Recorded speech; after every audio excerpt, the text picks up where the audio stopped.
Hello everyone. I'm starting a second stream for the Systems Architect and Program Stabilization Lead Executive Briefing Series, session number one. And here I should make a note that we will be talking about the human systems first and foremost. Organizations, enterprises, corporate companies, local, international, global. Let's move on. Why this conversation matters? Why the role of a systems architect and program stabilization lead matters. The role begins with correct problem recognition. Many enterprise failures are misread too early. Structural instability is often treated as poor delivery or weak execution. If the problem is diagnosed in the wrong register, intervention will intensify noise rather than reduce it.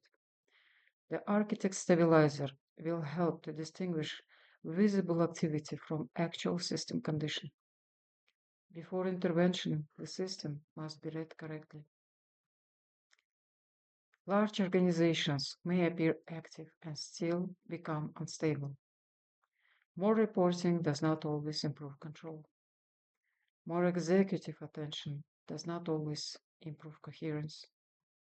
Some problems are not caused by weak effort, but by weakening system condition.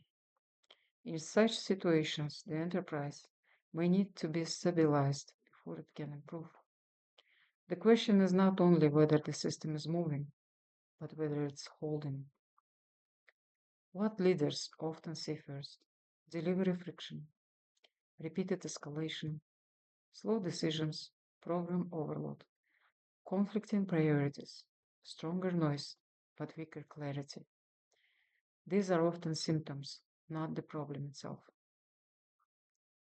The hidden nature of system decline. System decline is often quiet before it becomes visible. Large systems rarely fail all at once. Coherence usually weakens gradually. Decision quality erodes before formal breakdown appears. Programs may remain active while alignment decreases. Risk often accumulates across interfaces before it appears in reporting.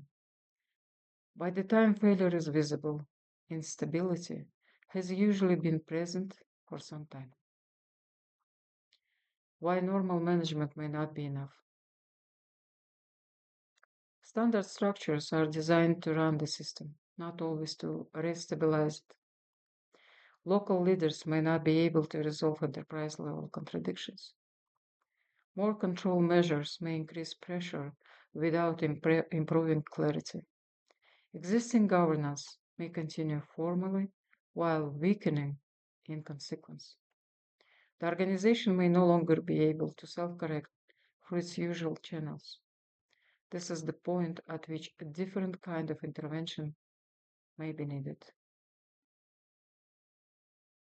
What this role is responding to: fragmentation across programs and functions, repeated decision bottlenecks, portfolio overload and sequencing failure, governance without practical consequence, structural risk building across interfaces, motion without enterprise coherence. The role exists for conditions the system cannot safely resolve by itself.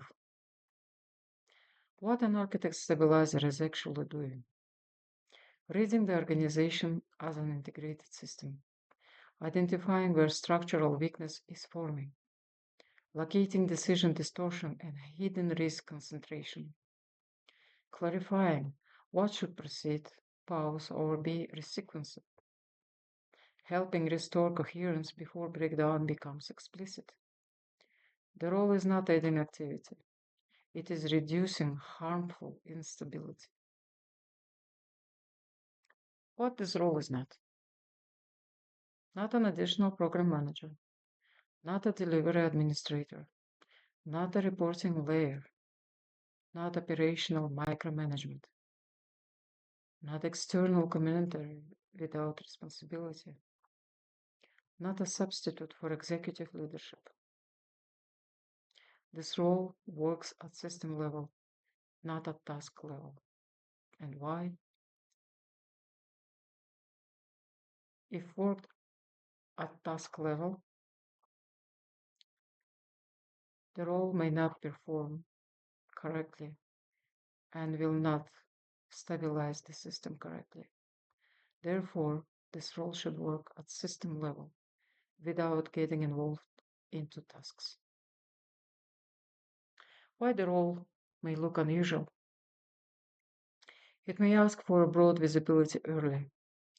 It may resist premature acceleration. It may question activity that appears successful on the surface. It may recommend pause, reduction, cancellation, or selective expansion. It may focus on structural coherence before visible performance. It may sound more cautious than the surrounding environment. This is often not resistance, it is disciplined reading of the system condition.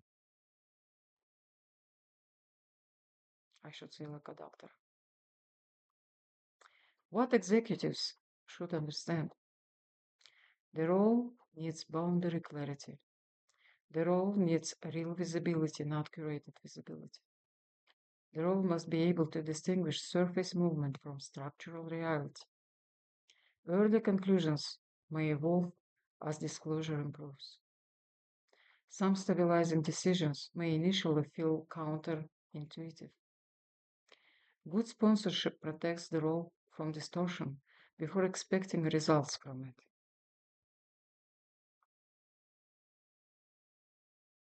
Pointing at the problem side of the system. What happens if the role is misunderstood? The mandate is narrowed too early, visibility is filtered, difficult findings are softened, the role is pushed into operations. The intervention becomes performative rather than corrective. The organization loses the opportunity to reduce deeper risk. A misunderstood stabilization role becomes less able to protect the system as guardian. What value the role brings? Earlier recognition of structural instability, improved decision clarity, reduced systemic risk, better sequencing and prioritization, stronger coherence across interfaces, prevention of failure that would otherwise appear sudden. The value is not only in what is improved, but in what is prevented. Core message. Some enterprise problems are not simply operational. They arise when the system itself begins to lose coherence. In such conditions, the organization may need stabilization before acceleration. The architect stabilizer exists to diagnose, stabilize, and protect system integrity. The role should be read not as disruption, but as a disciplined response to systemic risk. When the system can no longer safely self correct, stabilization becomes a leadership necessity. Subscribe if you like it, and push the bell to get notifications for next sessions. Thank you for your attention.